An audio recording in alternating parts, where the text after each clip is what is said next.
business trip. Did the people move around? It does tingle a little bit.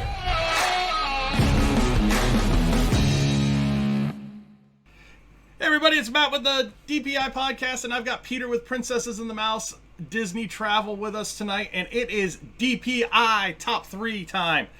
We have our bag of chips, I've got my thing of questions, and we are going to see what is going on. If you haven't been here before, DPI Top 3 is our fun...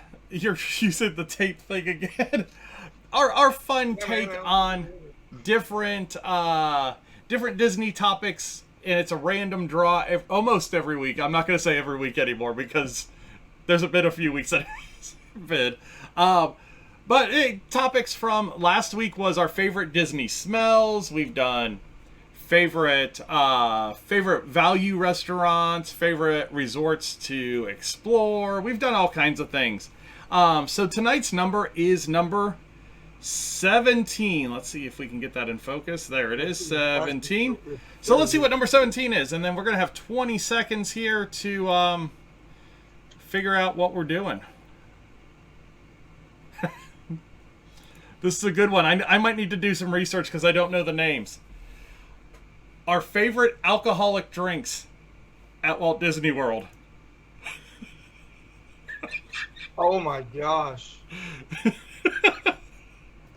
Oh yeah. All right. I just got to go to one restaurant and look at their cocktail menu. You've got 20 seconds now.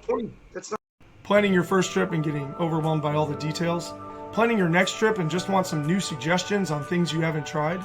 Contact me at Princess and the Mouse Travel, and I'd love to work with you planning your next trip to the most magical place on earth. You can contact Princesses and the Mouse Disney Travel on Facebook at PATM Disney Travel.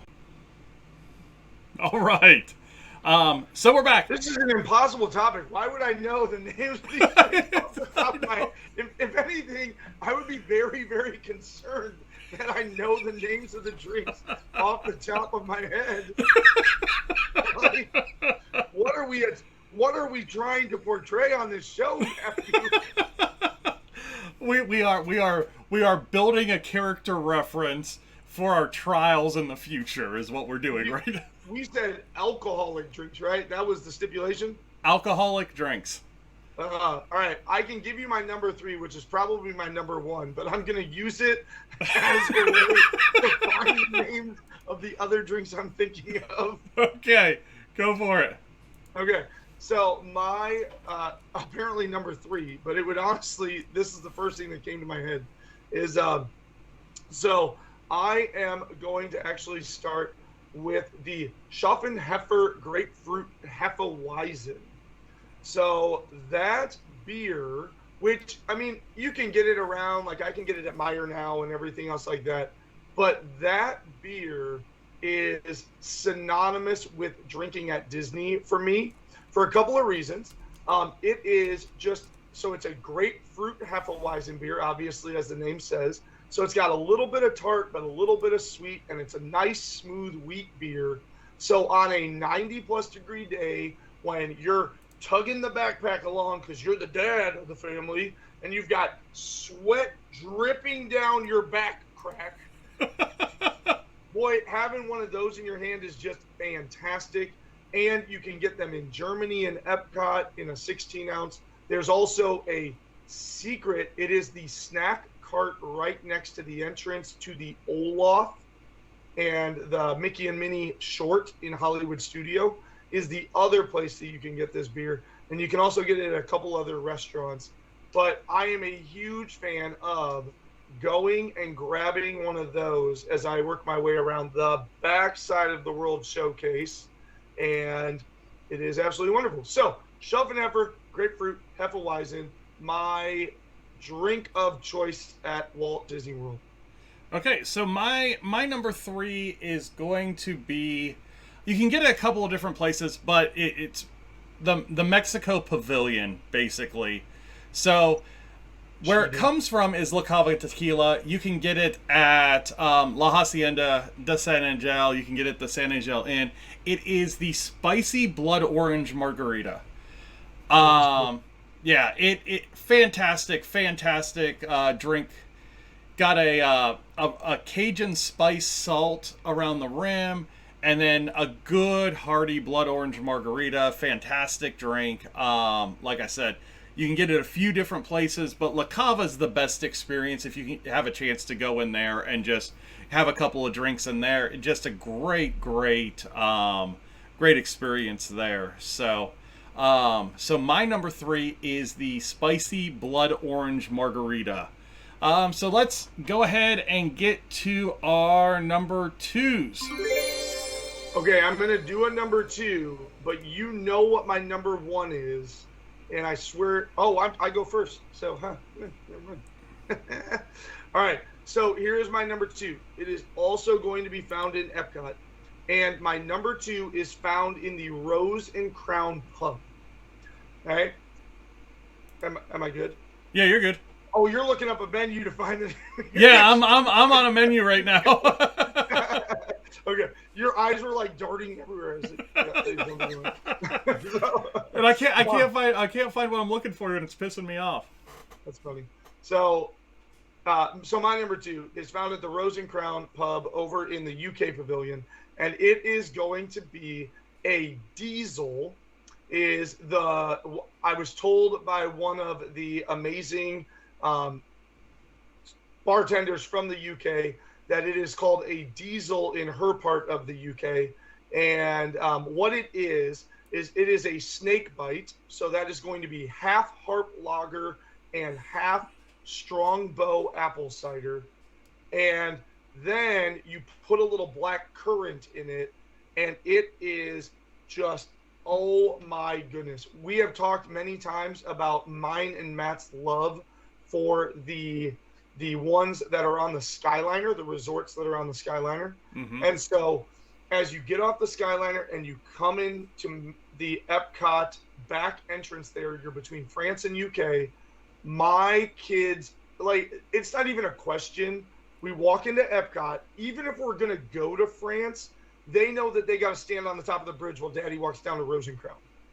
Like, the moment, like, it could be 9 in the morning, and if Rose and Crown's door is open, I'm going in.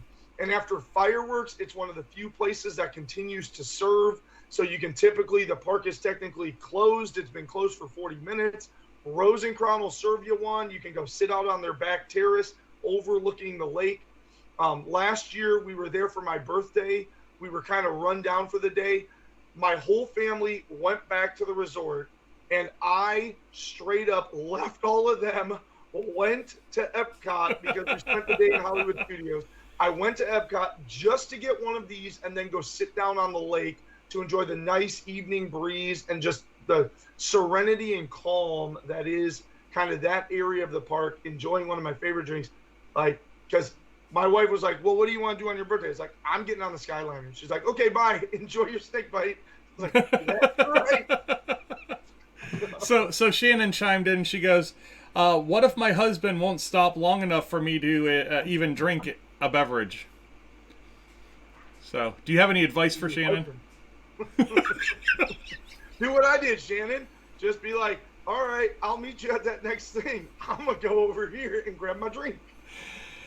I have also been known to get lost in Appleseed Orchard during Food and Wine Festival for an appreciable amount of time.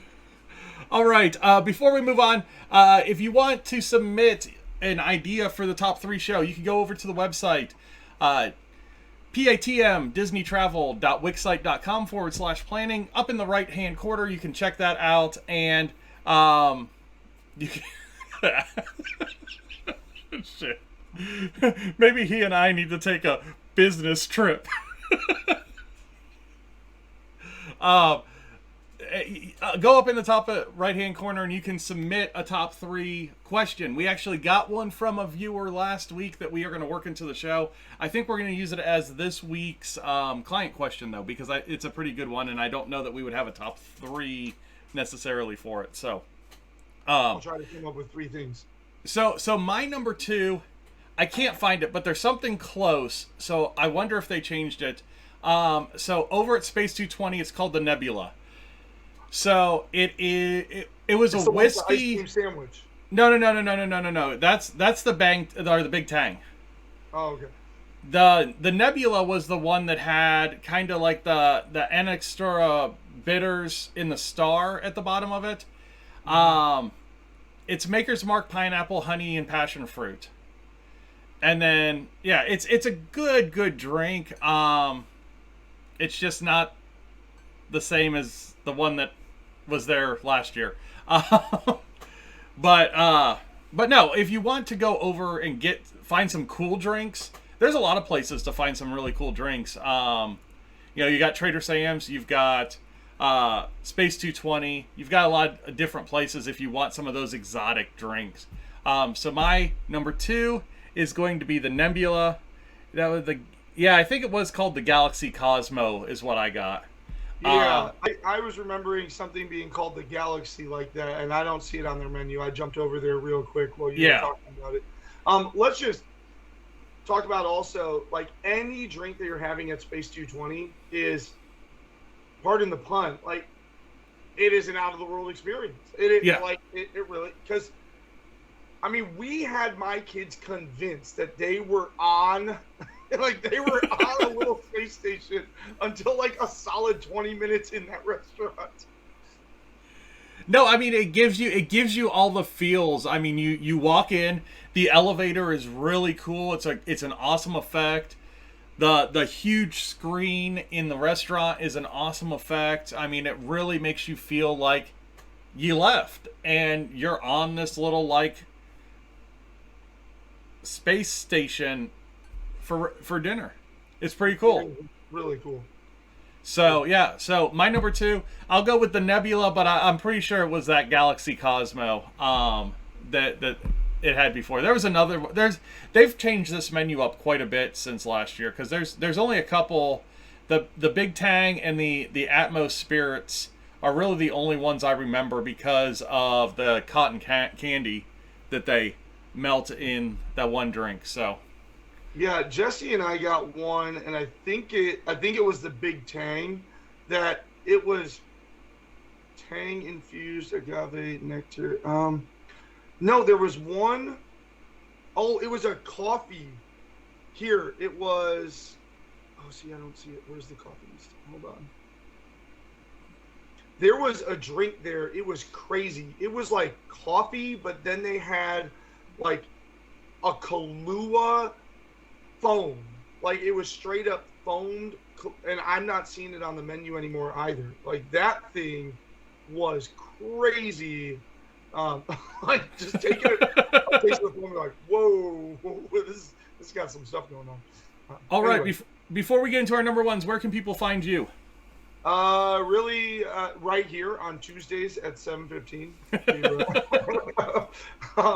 So Facebook, yep, is the best way, and just type in Princess of the Mouse Travel or Disney Travel Agent, and you should see me standing in front of Expedition Everest with my family. Obviously, you can go in through our Wix site and fill out a form there if you'd like me to contact you as well. But directly through Facebook allows you to send me a straight messenger, and obviously those notifications are on my phone versus waiting for the form to come through and get over to me and everything like that. So. Yeah, there you go. Love to help you out. So let's get into our number one. So Peter, what is your number 1 alcoholic drink at Walt Disney World? All right. It is more my wife's number 1 drink. I have enjoyed it, but I will typically fall off to something else when we go to this place. But we just talked about Space 220 and its out-of-the-world experience. So I will go with another out-of-the-world experience, and I will head over to Oga's Cantina, of course, over in Hollywood Studios. So first of all, inside of Oga's Cantina, similar to Space 220, you've got a wide variety of special cocktails. There is the T16, which is essentially a grasshopper. So it's got like some mint vibes to it. It's got some cream in there, and that's a great drink. The Yub Nub is some Malibu with some various juices. Great drinks. But a drink that you will not get anywhere. Like, I would love for you to tell me, oh, no, I totally had that here. Like, you're not going to get it anywhere, is the Fuzzy Tauntaun. The Fuzzy Tauntaun. And there is a video from when Matt and I did go on our business trip, Shannon, of Matt, like, we recorded it because I wanted to get his reaction to this thing. So in terms of a drink, it's essentially like a screwdriver. In terms of what's going on inside of the drink, it's some citrus and I can't remember if it's rum or vodka, but that's not the star of the show. The star of the show is this foam that they put on top. And the foam is a numbing foam, and it's incredibly, like, go search on Amazon and try to find a numbing foam, and you'll be taking all sorts of places to enjoy. And again, this may or may not be used against us in the court of law at a future date. So, it's wild. Like, you take a drink and your lips start to go numb, and depending on how into your tongue starts to go numb, and it is a wild experience to do. So I am going to say, if you out there are looking for a unique drink and you have not been to Oga's Cantina, when you arrive, your first drink has to be the Fuzzy Tauntaun, and then feel free to move off to something that maybe suits your desires a little bit more. So there you go. That is my number one alcoholic beverage at Walt Disney World. Well, you made we that didn't show. Up any in Magic Kingdom. It was weird. Yeah, you made the show really easy, because that's my number one as well. No, so you made me have to find another number one, and there's a drink that I go to all the time, and it's kind of a common drink, I guess, but it's got a really neat spin on it, and it's going to be the Italian margarita. When we're back over at EPCOT in the Italy Pavilion at Tutto Gusto, the restaurant there in Italy. And it is a margarita, but with limoncello and just a very, very unique light flavor to it. Frozen, and just a good drink. I mean, when we talk about EPCOT, we could literally go pavilion to pavilion and say, this is my favorite drink here, this is my favorite drink here, this is my favorite drink here. And we could have done a whole show just on drinks at EPCOT. We probably will at some point. Except for China. What? Yeah. Except for China. Like, I'm going to take a jasmine.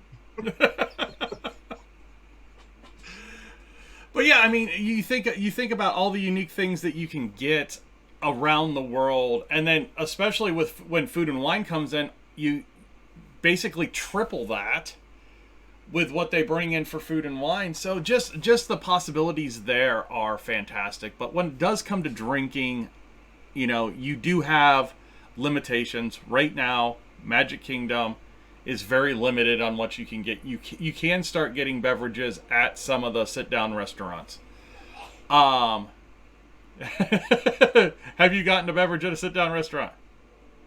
So Mama Melrose, I was thinking along this lines, because I think I've had what you were talking about there. Mama Melrose in Hollywood Studios also has Mama's Margarita, and it's exactly what Matt's talking about. So you can get it in a couple of different parks.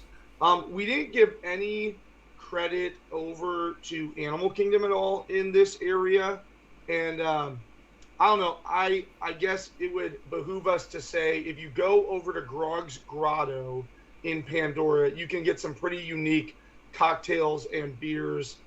You can essentially get the Night Blossom, basically spiked, which is a really, really cool slush drink. So because none of our top three included that, I do want to you're kind of talking about Magic Kingdom. You're right. It's just limited to like ciders and beers and a couple cocktails at their sit-down restaurants where they can control you. Yeah. And, but yeah, Animal Kingdom also has a wide variety of places as well. They also have a unique beer called the Tusker Lager that's only available. It's straight up brewed for Animal Kingdom. Yeah, So- and we didn't give any love to any of the resort restaurants as well. Oh yeah. Oh my God. I mean, yeah, we could have done a whole thing on the whole the Snow White, the Artist Point. Yeah, we could have done Artist Point. We could have done the Enchanted Rose. We could have done Grog Grotto, Trader Sam's Grog Grotto. I mean, there's a lot when you get outside the parks too, and then you have all of Disney Springs, which is a whole nother ball of wax because you've got places like the Edison, and they've got freaking 4 bars in that restaurant. They really do. So, if you want to go down, and this is a good one to say, if you want to go down to Disney as an adult, there is a whole hell of a lot to do as an adult in Disney. Chef Art Smith's moonshine cocktails are like the strongest, and they come in these like asinine thermoses that you can take back and refill for like a $4 discount. Like, yeah, there's just it always, like, when people say, "Oh, I can't believe you and your wife spend your anniversary there," I'm like, I can't believe you've never thought of going to Disney as an adult without kids. Yeah. Like, all right, one more time. Where can people find you, Peter? I don't even know at this point. Find me on Facebook. I would love to help you out. And like Matt and I were just talking about, whether you're figuring out something for your family or you're just going down. Like I have a couple going down here in 2 weeks that it's just them. And the first time they went down, they worked with me as their travel agent. Well, they went a whole bunch when their kids were kids. And now their kids are grown up, and so they've gone down, and they got me to plan a trip for them, and I sent them to a whole bunch of restaurants that they had no idea even existed. So I would love to help you plan your trip down to, well, Walt Disney World is obviously a specialty, but really anywhere, whether it be a Disney park or even other things as well. So yeah, so lots of things going on. So thanks for joining us tonight for Disney's DPI Top 3. Hey, thanks for checking us out today. Don't forget to hit those like and subscribe buttons to help out the channel. Also, if you're looking for some more Disney content, check this out. I think you're going to like it.